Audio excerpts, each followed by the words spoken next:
Kanata is your average loner protagonist who gets reincarnated into another world as an ugly, pathetic goblin. Soon after his reincarnation, Kanata realizes that being a goblin is not that bad and becomes the leader of the pack and forges his own puny kingdom. Our MC, Kanata Tumakai, glares towards the moon as an eccentric woman tears him apart. The woman keeps piercing him with her knife while uttering his name. At this point, Kanata realizes that his death is imminent as he loses consciousness. Right after, Kanata regains consciousness, questioning why he's still alive and why there is an ugly green old fart standing in front of him. The old fart names him Gabru and feeds him a weird insect. Eventually, Gabru notices that he is surrounded by multiple green ugly babies, and the fact that he's one of them. This makes him realize that he has been reincarnated into another world after his death. On day 3, Gabru is already an obnoxious brat. At this time, Gabru has accepted that he has been given a second chance in life and intends to make the most of it. On day 4, the old fart gives them their final dinner and asks them to arrange food for themselves. Gabru instead leaves the cave for the first time and finds that this world is different from his previous. He meets another goblin named Gobkichi and begins ordering him about like he's a big shot. Being the dumb goblin he is, Gobkichi obeys. During the past 3 days, Gabru has noticed that Gobkichi is physically the strongest goblin there and chooses him as his hunting partner. Making use of his previous life experience, Gabru and Gobkichi manage to capture a wild rabbit. Gobkichi gets ahead of himself and attempts to devour the rabbit by himself and gets scolded by Gabru. After this, Gabru pulls out the rabbit's horn to use as a weapon, and suddenly, a weird message appears in his brain, stating that he has acquired an animal horn. This shocks Gabru a bit, but he doesn't pay much heed to it and proceeds to hunt. Both of these ugly goblins continue to hunt rabbits for fun, and Gabru learns an additional skill called Escape. After eating rabbit meat, he finds he has inherited his previous life skill Absorption, which allows him to consume whatever he wants and gain skills from it. Even though all of his prior life skills have been reset, he is optimistic that he will learn them again. The following day, a female goblin named Gobmi starts simping over Gabru. Since she's a gold digger, and seeing her desperation, Gabru offers to accompany them. Unfortunately for Gobmi, it poured the next day, forcing them to remain behind. Meanwhile, Gabru attempts to craft a new weapon for himself and accidentally discovers nude human ladies confined in the treasure room. Gabru, on the other hand, seemed unconcerned about them and walked away. He is then contacted by the old fart, who suggests that Gabru might be able to level up quickly due to his dedication. He also informs him that after he achieves level 100, he would be able to transform into a hobgoblin. The old fart is also looking forward to the return of this village's hobgoblin and the prey they'll bring this time, with an unpleasant smile. The following day, Gobmi the simp accompanies them to hunt, and it turns out she's not as useless as Sakura. This time around, they manage to capture a snake, which grants Gabru some extraordinary abilities like Venom, Search, and Evil Eye. He blabbers about his skills, but Gobmi and Gobkichi don't understand about anything he's saying. He doesn't let Gobkichi consume the snake head and eats it for himself. On day 10, they discover an undiscovered cave and decide to investigate it. As soon as they reach the cave, a swarm of bats attack them. Gabru urges Gobmi to flee as he uses Gobkichi as a shield and kills several bats. After swallowing the bats, Gabru gains additional abilities. Meanwhile, the other goblins have become resentful of Gabru's efforts and resolve to teach him a lesson in the night. Luckily, Gabru's search ability alerts him to the oncoming threat, and he beats the living shit out of them. Gobmi becomes enraged on his behalf and subdues one of them. The following day, the trio manages to kill a chubby orc who is on his way to get some milk, and Gabru acquires more skills. After eating his fill, he instructs Gobkichi and Gobmi to pack the remaining food and take it back to the cave. He had realized that the goblins were just as useless as they looked and decided to become their sugar daddy. That night, Gabru receives a message regarding his evolution and accidentally accepts it. The following morning, he wakes up to find that he has evolved into a handsome jerk alongside Gobkichi. Seeing this, Gobmi starts simping over him even more. Gobkichi then gets ahead of himself and challenges Gabru to a fight, only to get his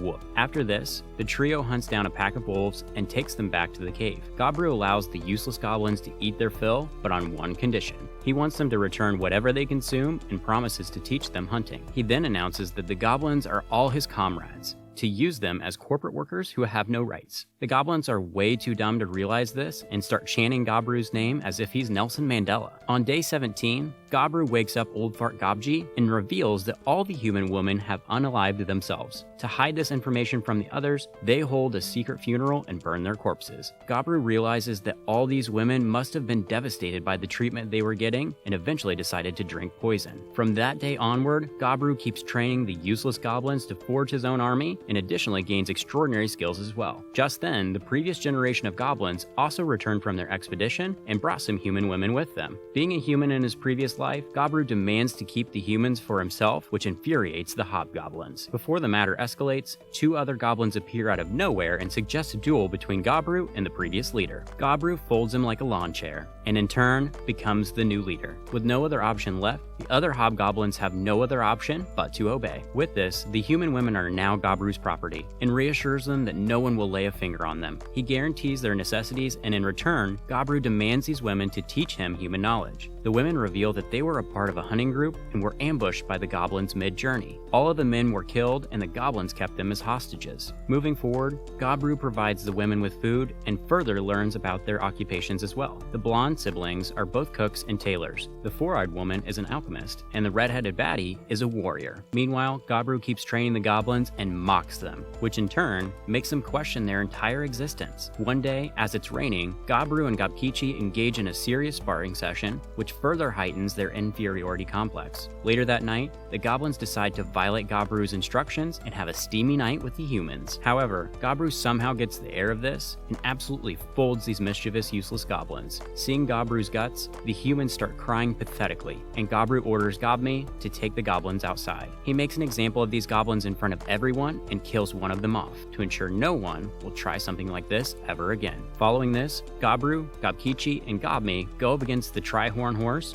and somehow manage to kill it with Gobru's skills and Gobkichi's insane strength. Upon consuming its meat, Gobru acquires extraordinary skills including Scaled Drive, Quick Healing, and Triple Thrust. With this unique skill, Gobru just needs to swing his sword once and the attack automatically multiplies. This makes him realize how this makes the Tri-Horn Horse such a formidable foe. Later that night, the red-headed baddie decides to sleep with Gobru because she is scared, and it seems like Gobmi is no longer the ultimate simp. As Gobru wakes up, he finds Gobmi sleeping beside him as well. After this, Gobru and the others discover that another useless goblin named Gob has evolved into a hobgoblin. Meanwhile, the training proceeds, as Gobru divides his army into different groups and assigns leaders to them. Gobkichi is the captain of the heavy warrior unit, Gobmi is the captain of the long range unit, and Hobsato is leading the light warrior unit. He also wants to form a mage unit under Hobse, but it turns out that she's the only mage in the entire village. Leaving the training to the captains, Gobru decides to slack off for a bit and heads deep into the forest. Upon confronting a Tri-Horn Horse, Gobru decides to test his magic skills and takes out the unicorn with his first stage magic, Gay Dur. He ventures deeper into the forest until he comes across a blood-laden pathway and remembers the warning of that old fart regarding a giant bear residing in the north of the forest. With no regard for his life, Gobru ventures further into the forest and eventually comes across the red bear and challenges it to a battle. Meanwhile, Gobmi and the others are extremely worried about Gobru and wonder about his whereabouts. Even though they are sure that Gobru will return safely because he is strong, Gobmi is still worried. Meanwhile, the red bear sacrifices its arm to avoid Gobru's direct magic attack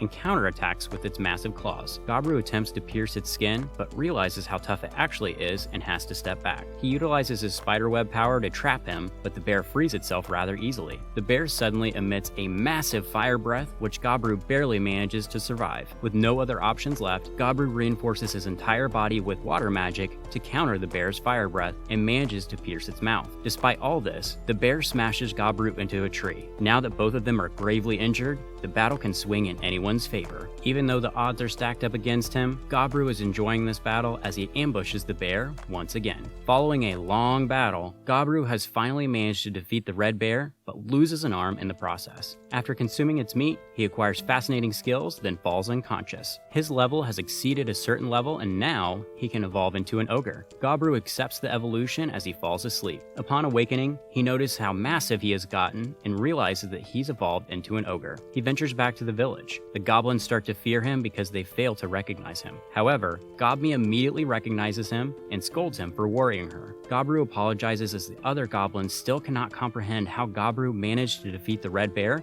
and evolved into an ogre. Gobru's adventure isn't over yet. You know how this works by now. Be sure to like and subscribe. It truly does help us out. Thank you. See you guys in the next video.